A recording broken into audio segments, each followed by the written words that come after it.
tell me, is there some society you know that doesn't run on greed? You think Russia doesn't run on greed? You think China doesn't run on greed? What is greed? Of course, none of us are greedy. It's only the other fellow who's greedy. The world runs on individuals pursuing their separate interests. The great achievements of civilization have not come from government bureaus. Einstein didn't construct his theory under order from a bureaucrat. Henry Ford didn't revolutionize the automobile industry that way. In the only cases in which the masses have escaped from the kind of grinding poverty you're talking about, the only cases in recorded history are where they have had capitalism and largely free trade. If you want to know where the masses are worst off, it's exactly in the kinds of societies that depart from that.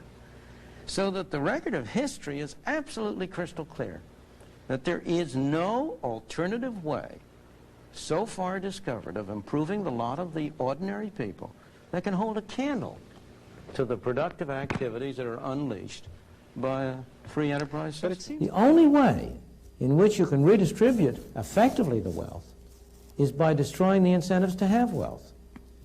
And the question is, what is the way, what is the system which will offer those people who are so unlucky as to be born without good positions, what is the system which will offer them the greatest opportunity?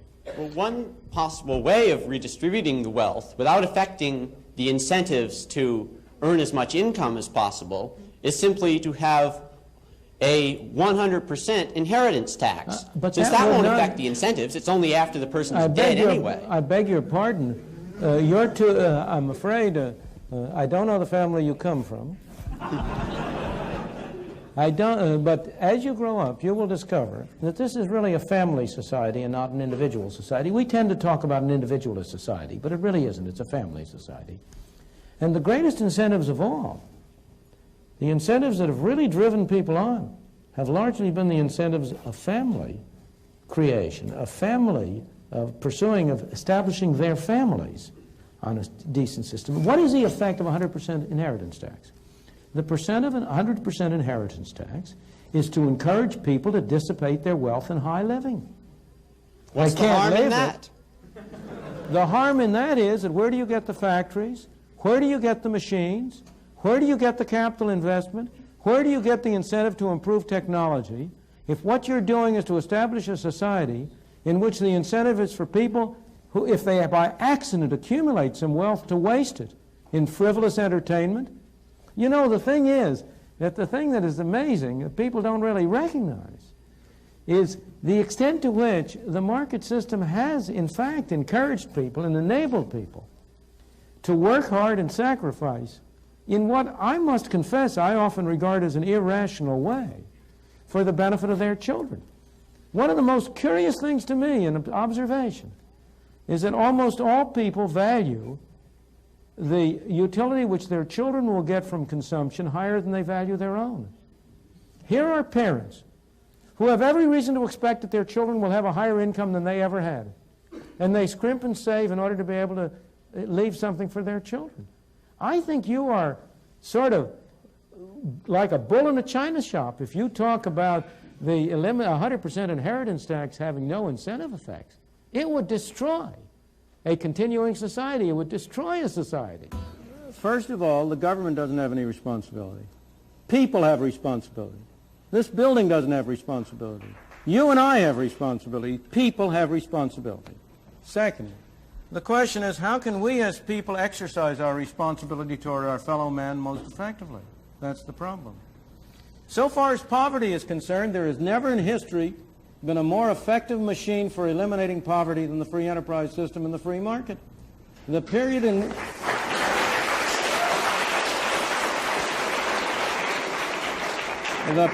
which you had the greatest improvement in the lot of the ordinary man was the period of the 19th and early 20th century. Those of us in this room are the heirs of that. We benefited from the way in which our parents and our grandparents were able to come here. And by virtue of the freedom that was offered to them, were able to make a better life for themselves and them and us. But next, if you look at the real problems of poverty and denial of freedom to people in this country, Almost every single one of them is a result of government action and would be eliminated if you eliminated the bad government failures. Let me be precise and specific. Why do we have so high an unemployment rate among black teenagers? It's a disgrace and a scandal. Why do we have so high an unemployment rate? First of all, because we give them lousy schooling through governmental schools, which make them unqualified to hold decent jobs. And second of all, we require employers to discriminate against them by not hiring them unless their productivity is enough to justify a minimum wage. The minimum wage rate is the most anti-Negro law on the books.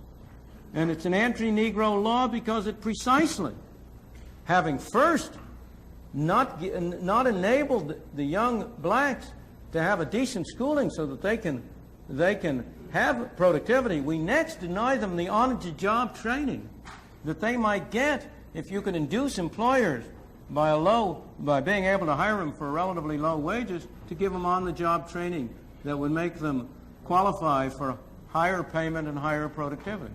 In the third place, we have constructed a governmental welfare scheme which has been a machine for producing poor people.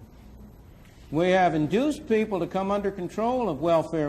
I'm not blaming the people, don't misunderstand me. It's our fault for constructing so perverse and so ill-shaped a monster as the whole set of welfare programs we have, under which we encourage people, families to break up.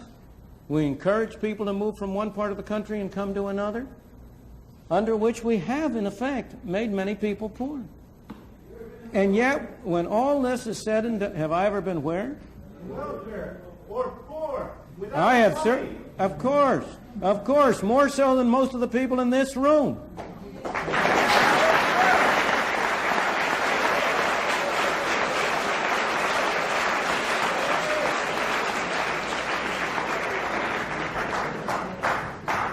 How many of you have worked a 12-hour day and gotten paid 78 cents? But let me go back to but you know that's all irrelevant. Is there one of you who is going to say that you don't want a doctor to treat you for cancer unless he himself has had cancer?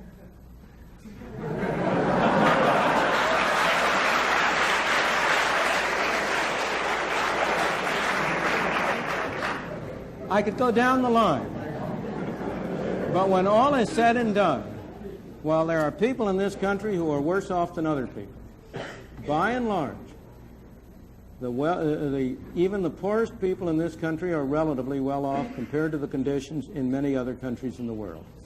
What we take as our standard of poverty,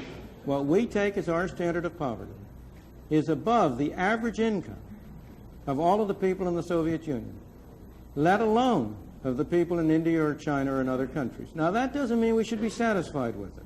We are a wealthier country and we've been more productive. And we should set higher standards by ourselves. But by the same token, we ought to have a sense of proportion. And we ought to recognize both the source and the problem. Equal pay for equal work laws are a source of apartheid. You know, the basic source of apartheid in South Africa was the insistence by trade unions on equal pay for equal work. The women who go around today urging equal pay for equal work are being anti-feminist. They don't intend to be, but that is the effect of their policy.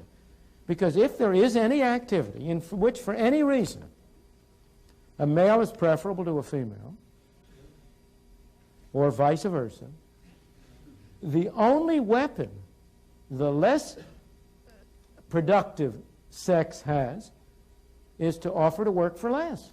And if you deny them that opportunity, you're assuring yourself that you're going to have all male jobs or all female jobs, all white jobs or all black jobs. But aren't you also condemning them to stay that way? Not at all.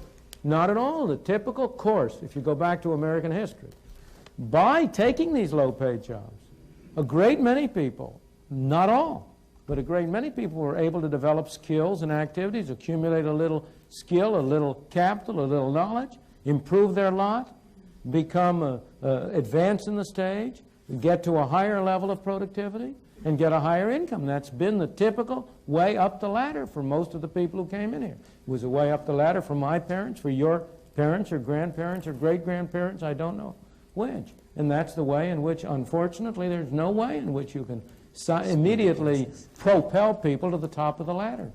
Okay, thank you very much. Thank you. Mr. Friedman, referring to the statements that you made about women who advocate equal pay for equal work. Gee, I thought I'd get a rise out of that sooner or later. Delighted to have it. Yes, okay, I just would like to know if you're insinuating or perhaps, point-blankly saying that women and other minorities' skills are inferior to those of those now holding those jobs, and that they need to go through a period where their skills need to be improved and therefore deserve to be paid less? No, I don't think desert has anything to do with it. I'm not. First of all, I think desert is an impossible thing to decide. Who deserves what? Nobody deserves anything. Thank God we don't get what we deserve. But I'm not saying that at all. I'm saying a very different thing. I'm saying that the actual effect of requiring equal pay for equal work will be to harm women. If women's skills are higher than men's in a particular job and are recognized to be higher, the law does no good, because then they will be able to compete away and can get the same income. If their skills are less for whatever reason, maybe it isn't because it's their sex, maybe it's because they were out of the labor force, maybe it's for other reasons, and you say the only way you are able to hire them is by paying the same wage, then you're denying them the only weapon they have to fight with. If the unwillingness of the men to hire them is because the men are sexist, what's the phrase, racist, sexist pigs or whatever, if that's the only reason they want to hire them, nonetheless, you want to make it costly to them to exercise their prejudice. If you say to them, you have to pay the same wage no matter whether you hire women or men, then here's Mr. Sexist Pig. It doesn't cost him anything to hire men instead of women.